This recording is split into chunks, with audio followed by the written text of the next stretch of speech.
Father Miller here. Welcome back to the Nerd Father. Happy Sunday evening to everybody. The second Sunday of Lent.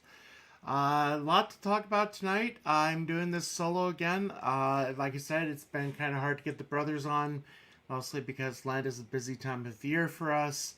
And I know for myself, for those that have been watching for a while, I have three masses on a Sunday, three parishes.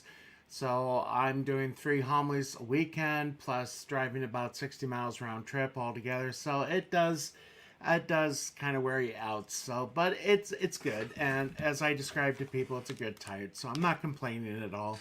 But one of the big things that's happening this week, I just ask you to keep the Holy Father in prayer. Pope Francis is going to be visiting Iraq later this week, and there is some concern, mostly because he's going to Iraq, but also because of the pandemic that's happening. So this is coming.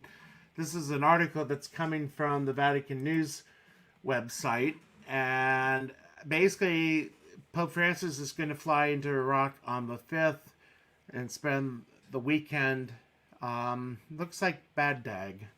And as you know, the church in Iraq has been greatly affected over the last 20 years. As weird as it sounds, the church actually kind of did better when Saddam Hussein was in control, because it wasn't really persecuted. But when Saddam, and not saying Saddam was a good man, far from it. I remember when we went to war in '90 with him. But anyway, things kind of went downhill after he was kicked out, and it's still an uneasy peace over there. So, but this is the schedule for the Holy Father's visit. He's going to fly into Iraq on Friday, and will be welcomed, let's see, by at the presidential palace in Baghdad. Say that word 10 times fast. And okay, by courtesy visit to the president. So the Pope will also meet with civil authorities and members of the diplomatic corps. It should be interesting because I read one of the papal nuncios, or the delegates in Iraq, has the pandemic bug, and I don't know how that's going to happen. So anyway, Friday he's going to meet with the bishops, priests, religious, and consecrated people, seminarians, catechists at the Cyril Catholic Cathedral of Our Lady of Salvation. Now, again, remember, when we say that we are Catholic, we're more than just Roman Catholic. Roman Catholic, Latin Catholic is just one of like 23, I believe it is, different rites of the that makes up the Catholic Church. So the majority of Catholics are Roman Catholic. But then you have the Eastern Rite Catholics. So as it says here, the Syro Catholic, the Ukrainian Catholics, Melkite Catholics. Oh darn, I'm trying to remember. There's so many of the different rites. Byzantine, of course, and each of them have their own different liturgy, and each of them are valid. They're united with the Pope in Rome. So he's going to do that on Friday. On Saturday the 6th, he's going to leave for Najaf.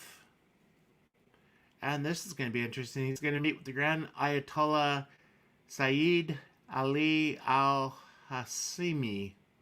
Oh dear, there's more. Al Sistani in Najaf. Okay. And then he's going to fly to Nasiriyah for an interreligious meeting at the Plain of Ur. And I know Lady Gravemaster was asking me earlier if this was where the place where the Tower of Babel was being formed. I think it might have been, but again, it's been so long since I've studied that history. On so in the afternoon on Saturday, he's going to celebrate Mass at the Chaldean Cathedral of St. Joseph. Okay. Sunday's going to be the big one. Sunday morning, he's going to depart for Ebel, and on arrival at the airport, he'll be welcomed by religious and civil authorities from the region of Iraqi Kurdistan before continuing his journey to Mosul. And that's one of the more dangerous areas in Iraq right now. He'll pray a prayer of suffrage for the victims of war. I'm not even going to try to pronounce that. I am. Hosh el Bieya. Anyway, so the Pope will then take a helicopter to Karakosh. Okay. and he's going to meet with the community there at the Church of the Immaculate Conception. I'm not too familiar with that community. In the afternoon, he's going to return to Ebel, where he'll celebrate Mass at the stadium, and after that, he'll return to Baghdad. So then on Monday, he's going to fly back to Rome and will return later that day. So really pray for the Holy Father this week. It's going to be a dangerous trip. Part of the thing I was reading, let me see if I can bring up this other article. Let's see. Okay, so let's share this article. One of the concerns that they're facing over there right now, this is coming from the Dayton Daily News. Experts concerned about the Pope's trip to Iraq. Infectious disease experts are expressing concern about Pope Francis's trip to Iraq, given a sharp rise in the pandemic bug. Again, I'm saying that word because being online with a number of my brother's streamers, YouTube does not exactly like that word, and it kind of affects the algorithm, or can't say the word anyway. But yeah, so they're kind of concerned that there'll be a rise in infections, and with a fragile healthcare system and the unavoidable likelihood that Iraqis are going to crowd to see him. So nobody wants to tell him to call it off. And the Iraqi government has every interest in showing off its relative stability by welcoming the first pope to the birthplace of Abraham. So, as it says, to build bridges with the Muslim world, and hopefully it will. Hopefully it will. But as it says, from a health standpoint, experts are not happy about it. So, but let's see. Anyway, so that's going to be happening. But as I was just mentioning, one of the places that well, I'm out of focus there. Let's see. Okay, so I'm still learning how to get this camera thing to... Wow, I am really out of focus. My hand is in focus. There's something on my hand I can even see. Now I'm back. So, let's see. I'm going to bring up this other article. This one's coming from Reuters. It's been a long day, so I am not saying my words as well as I could. So, one of the sites that the Pope is going to visit in Mosul is a church. Looks like churches that were desecrated by the Islamic State. So this would be ISIS. And I did not realize that it's right next to the biblical city of Nineveh.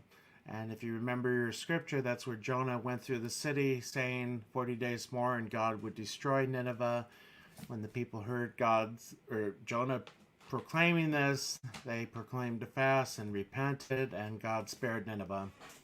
So 4 churches representing different denominations, okay, occupy a small square surrounded by low-rise houses as a testament to the role of Iraq's once flourishing Christian community played.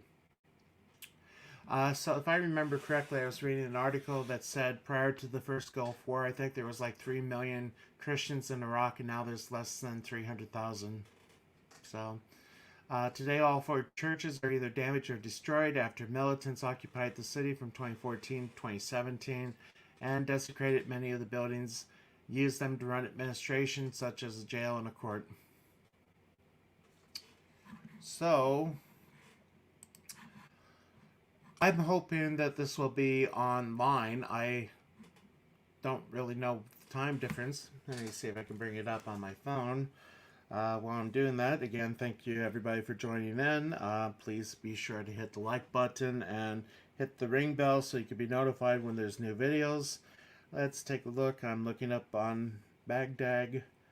So right now it is 6 o'clock here in the Midwest. It is 3 in the morning in Iraq. So 7-hour difference. So it should be an interesting thing. Yeah, so that's sad.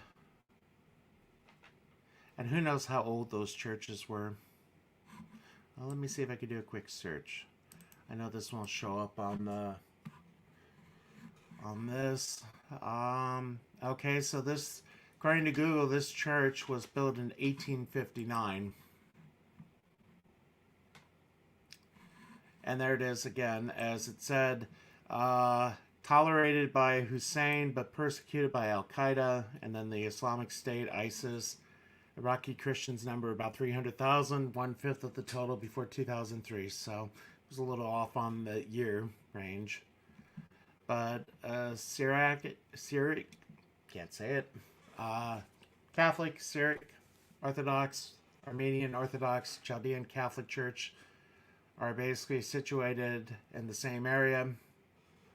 Now the area lies in ruins, as do other parts of the city. So the Pope's going to hold a prayer service there for the victims. And again, I mean, just to look at that, it's pretty sad to see the state.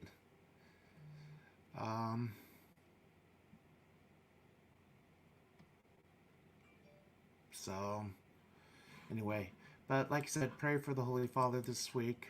I was looking at the EWTN website. I couldn't see anything on there about whether it was going to be streamed on there. So, thanks for joining me. Good to see you. So yeah, like I said, this is doing a solo. I probably won't go too long tonight, but yeah. So in other news, there's it's been an interesting week for nerddom. CW aired the first episode of Lois and Superman, and I was hesitant to see it until I started seeing some of the vloggers that I follow said good things about it. So I watched it, and I have to say I was blown away by it. I wasn't expecting that because the CW for a long time now has been pretty much garbage. I remember really getting addicted to Arrow and Flash when they first were on. I had the first few seasons on DVD, but then it kind of became too soap opera and I fell away from it, especially both, again, Flash and Arrow. But in the last 2 to 3 years, they've added Supergirl, which I tried watching the first season. I think I made it an episode or two and gave up. Just, again, a bunch of social justice wokeness. And Batwoman, which I gotta say it's craptastic. It's bad. So last season they had Ruby Rose, who is an open lesbian, and she is portraying Batwoman as an open lesbian. So supposedly she's gone missing. I've been watching the season 2 because they've now introduced a bisexual black woman to play Batwoman, and they're playing up on all the social justice bingo words, and it's just horrible acting. I mean, the stories are fun, and I don't mean fun as in a good way. No, fun as in horrible. So, but that also leads to the CW news show Lois and Superman, which I gotta say, I really, like I said, I really enjoyed it. Kind of wrote down a few thoughts on that. But it's streaming for free on the CW app, and it actually has a nice beginning where kind of gets the whole story of Superman up to the point where he's now married to Lois Lane with 2 kids, and it just shows how he arrived on Earth. And we've seen this many times before. I think every Superman movie has had it, with the exception of Superman Returns. Landing in the cornfield of Kansas.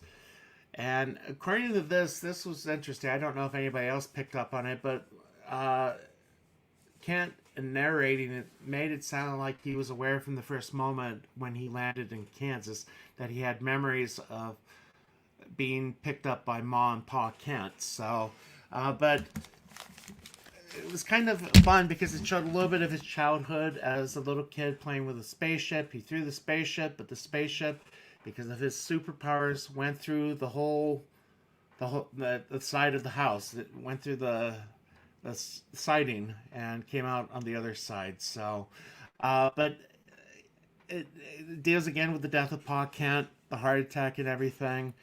And then Clark moving on to the big city of Metropolis, meeting Lois Lane, catching the car in midair. And actually, from reading the reviews, and it really makes sense, that first scene where he catches the green car in midair is a reenactment of Action Comics #1, the very first appearance of Superman, where there that happens to also be green, and the suit that he's wearing is very similar to the one that's in the comics. So but it then goes into the love story of Lois and Clark, and how Clark revealed to her that he is truly Superman, and that shows their marriage. And now they jump ahead about 14 years. They have twin sons. One seems to be perfect, all American type kid. The other is suffering from anxiety, social anxiety disorder. And the question is, which one's going to have powers? Well, knowing what we know about modern shows, you know which one's going to have the powers. My only complaint is I believe it's Jonathan that plays the All American kid, does not look like a freshman in high school. Um, but anyway, we'll get to that. But there's some supervillain that's attacking nuclear power plants, and Superman is trying to prevent a meltdown, so he blows over the ocean, freezing part of it, and takes this huge iceberg and drop it into the reactor, preventing a meltdown. And then he talks to General Lane, Lois Lane's father. We know from their interaction that General Lane knows that Clark Kent is Superman. Um, Anyway, but he gets home. Turns out he's in trouble. He missed therapy with his son. So, again, the son has problems. Mental health is a big thing in this one. And I'm not complaining on that. But the funny thing is, he goes in to check on the sons. One son is talking with his girlfriend, Skyping with his girlfriend. The other son is playing a video game, Superman versus Bad Guy. Uh, Clark thinks his son is playing Superman. He's playing the enemy and beating the crap out of Superman. So I thought that was good. But the big thing that Clark and Lois are debating is whether or not to tell the kids who he really is. They're 14, and the big concern is, what if one of them slips, reveals something? Then everybody's going to know who Clark Kent is and all of that. But one of the other things I really enjoyed is they played up Morgan Edge, who is the editor of the Daily Planet. Um, Over the last few years, I've really been getting into classic Superman and looking at the comics from the 60s to the 70s and even the early 80s. And in the 70s, Morgan Edge came onto the scene as the editor of the Daily Planet, or, well, he owns a TV station that buys out the Daily Planet. So, I mean, you want to get into some weird Superman stories, late 70s, early, just the 70s, because Clark Kent then becomes not only a newspaper reporter but a TV reporter. But that part's not touched on in the show. But Clark's mom dies. Everybody gathers in Smallville for a funeral. Lana Lane shows up with her family. She has a kid. Turns out that Jordan has a crush on her, and she sees him taking one of his anxiety pills. That draws her to him because she has her own issues. And then we find out some more of the backstory about what was going on with Ma Kent, that things in Smallville were not good because there was a farming crisis. So Ma Kent eventually took out a reverse mortgage loan and used part of the money to help people in need. So, and as Lana Lane said, Superwoman. Oh well. But the one thing during the funeral dinner, they were told not to go into the barn, or at least that's what the sons were thinking. She says, well, I'm an FFA. I can do it. They have no clue what FFA is. Now, for those that are not from the Midwest and who never heard of FFA, that's Future Farmers of America. I was in that when I was in high school for about a year. Anyway, they go into the barn with the idea to find the router because their Wi-Fi is not doing too good, and they find it. Jordan climbs up to the top and ends up resetting it, but then he falls 30 feet and on the way down kicks something that loosens a bunch of very heavy metal tubes onto him and Jonathan. So the thought is one of them has superpowers because only somebody that could endure that would survive. And again, wonder who. But the thing that I thought was really good with the Catholic viewpoint is General Lane comes to the farm and talks to Clark because there's again some attacks happening, and Lois Lane just wants time to her family, wants Clark to herself, time for the family, and hopefully I wrote the quote down right. But General Lane said to Lois, "I tried to warn you. You fell in love with Clark Kent, but you married Superman, and Superman doesn't get to have a normal life." So, uh, for me, that kind of got struck with the idea of the priesthood.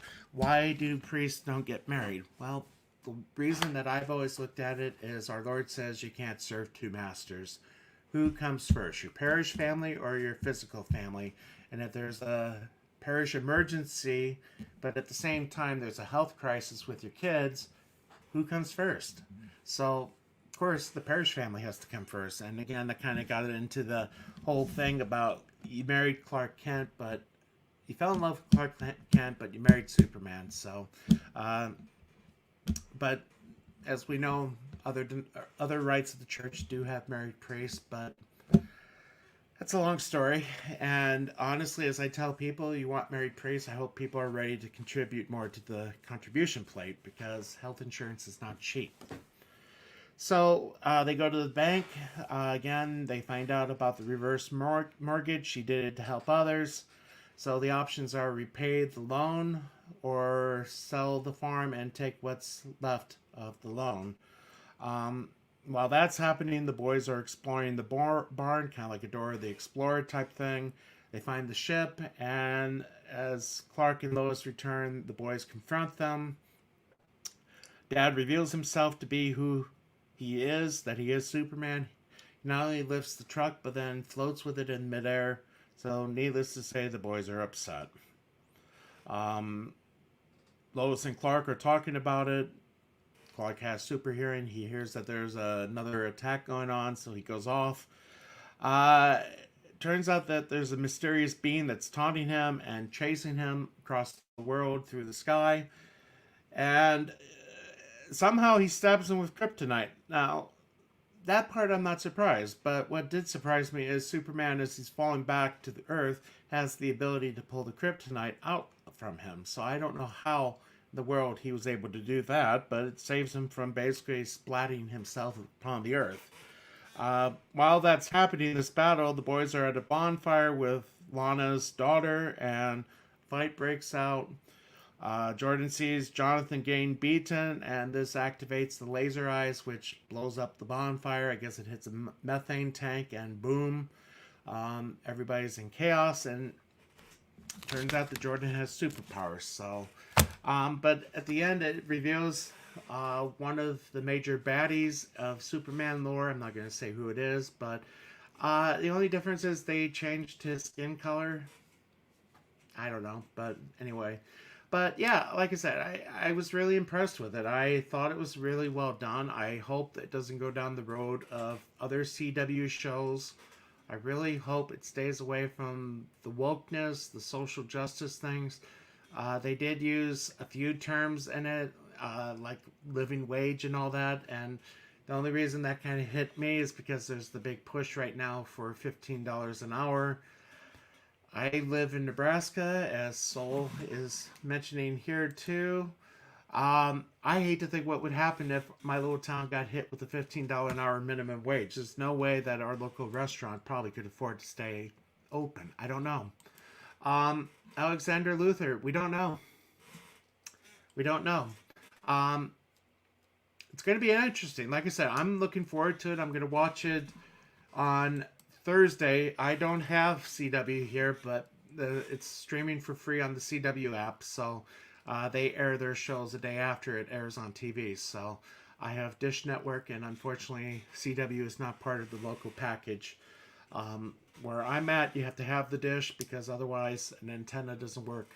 It's not strong enough to pick up the local channels, and it doesn't help when the local channels are about 4 hours away. So anyway, but that kind of leads to the yin and the yang that I was mentioning in the description, because it also came out this week. I think the day after the WB or the CW show, that J.J. Abrams is going to be producing a new Superman movie, and I got to make sure I pronounce the name correctly because let's see.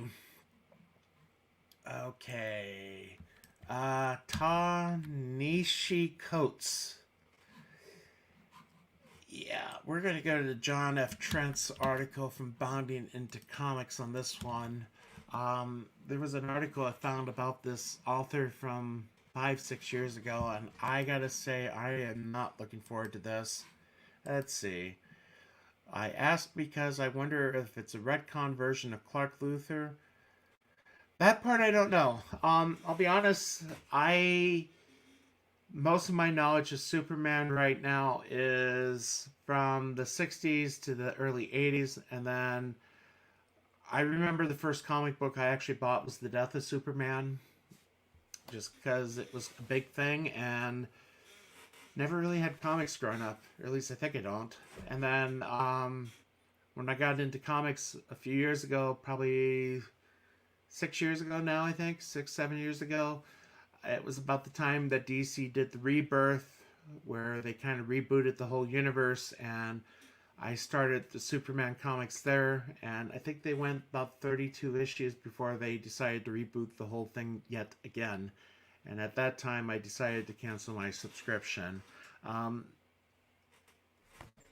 it was an okay run, but it was kind of like Superman with a son married to Lois Lane. Anyway, but yeah, I don't really know much about Ultraman and the Crime Syndicate. Um, anyway, I'll have to look that up. But let me bring up the article from John F. Trent. So, Warner Media hires left-wing political activist Ta-Nehisi Coates to write new Superman movie, and there was talk that they were going to try to switch Superman. Um, Basically, coming from Deadline, that has confirmed Ta-Nehisi Coates is writing a Superman reboot feature for Warner Brothers, and JJ is going to produce it under his Bad Robot label. JJ, okay, so I first came across JJ probably 20 years ago when he did Alias. I gotta say, at the time it was very addictive, but I would say around season 3, season 4, Alias kind of really got weird, and I stopped following it. I think it was the whole idea of the Da Vinci items that they were trying to pursue. But the first 2 seasons of Alias was amazing. Um, I know he did this Star Trek Into Darkness, I think, which I actually enjoyed. But I know he also did Lost, which I tried, didn't care for. Anyway, no plot, no casting announced. I'm kind of scared about it though. So Coates is not just a left-wing activist, he's a radical left-wing activist who made his views about America clear in his opinion pieces in The Atlantic. Um, Donald Trump is out. How are we ready to talk about how he got in? And he describes Trump as a white supremacist. Anyway, yeah. I gotta say, one of the complaints I had of Man of Steel, or no, Superman Returns, the first reboot after Christopher Reeve died, with Brandon Routh, Kate Bosworth as Lois Lane, which I actually liked her, and Kevin Spacey as Lex Luthor. But I remember Perry White was saying truth, justice, and all that. Got rid of the American way. So, but okay, looks like he wrote for Black Panther. I couldn't get into Black Panther, but this is the one quote here. He wrote a book and basically said white America is a syndicated raid to protect its exclusive power to dominate and control our bodies. Okie doke. He also writes about the firefighters and police officers attempting to save people in the aftermath of the terrorist attack on September 11th. He said that they were not human to me. Black, white, whatever. They were menaces of nature. They were the fire, the comet, the storm, which could, with no justification, shatter my body. So, yeah. So, okay, so he's currently writing Black Panther and Captain America. Um, I'll be honest, I'm not reading either one. I went to the comic store yesterday. I don't think I have the comic here. I took them upstairs already. I came away with about 5 comics, and I think, with the exception of one, only one of them was DC Black Label. It was kind of a Watchmen offshoot. The others were from Image and Boom. And right now I'm reading Firefly. I'm reading Something's Killing the Children. Rorschach is the one I bought from DC. I'm trying to think. Star Trek Year 5 is another one that I'm getting. There's a second one, I think. I think it was by Image. It was kind of a Dune comic, so I might try to read that tonight. But yeah, not happy with Captain America. It's not been the same since they did Hail Hydra. So not only are sales bad, but Coates, most direct, definitely injects his racial politics into his writing. Oh gee. And as it says, an example from his current run on Captain America sees a supposed friend of Steve Rogers give him a lecture on his privilege. Wow.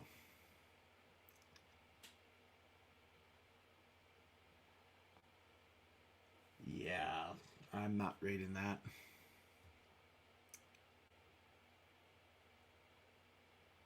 So, anyway, that's that. I don't really have too much to say about the new movie. I'm not looking forward to it. I probably won't see it.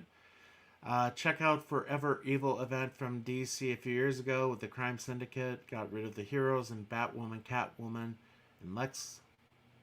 Okay. I just canceled my DC subscription, DC Infinite subscription.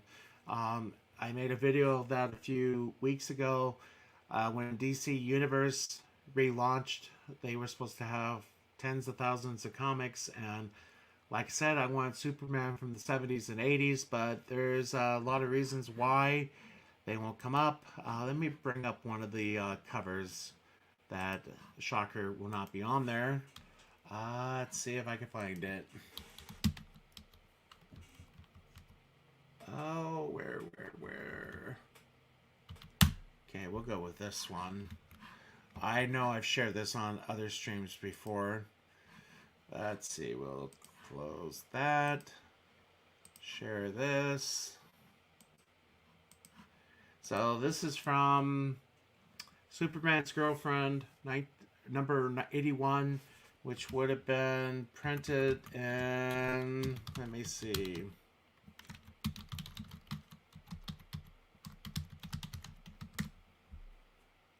Let's see.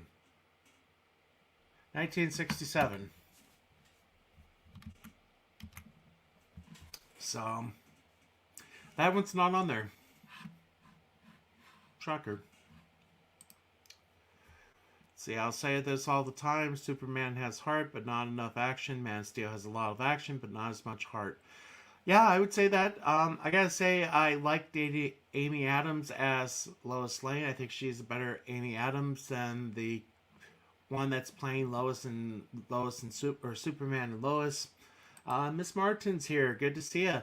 I'm gonna try to get in touch with you guys because First Saturday's coming up, and I'm gonna try to do a First Saturday stream this week if it works for everybody.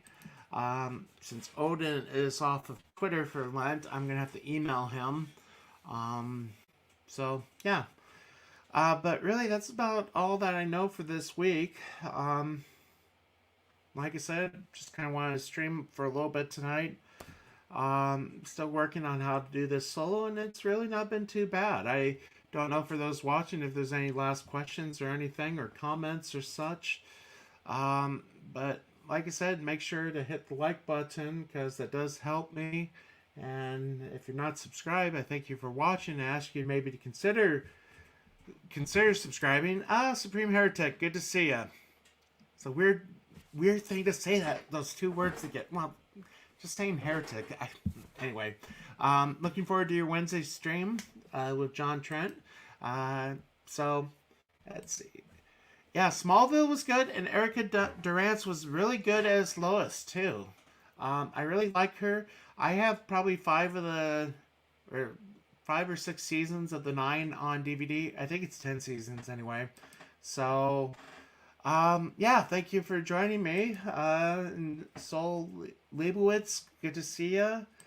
Uh, yes, she's beautiful. I can say that. That's not breaking celibacy or chastity. I mean, she's a pretty woman. And for those watching the rabbi, I can't say some of the stuff that he says. But anyway, I think I'm going to wrap it up. So again, thank you everybody for joining. Again, please, we're going to try to stream again on Saturday morning, hopefully. Let's see. I haven't watched it yet. I heard of it. I know Alec Tunick is in it and loved him in Firefly. He also was in Doom Patrol, and I thought he was a great villain in Doom Patrol. Sad to see that he didn't come back for season 2. I haven't seen season 2 yet. I have a 2-week trial of HBO Max coming up soon, and I'm waiting to redeem that when the Snyder Cut comes out because I really want to see the Snyder Cut. So I figure at that time I'll probably binge Doom Patrol. So anyway, thank you again, Dead Punk and Eastland. So I'm gonna catch up with you guys later, and just looking for the little closing thing. So until next time, God bless.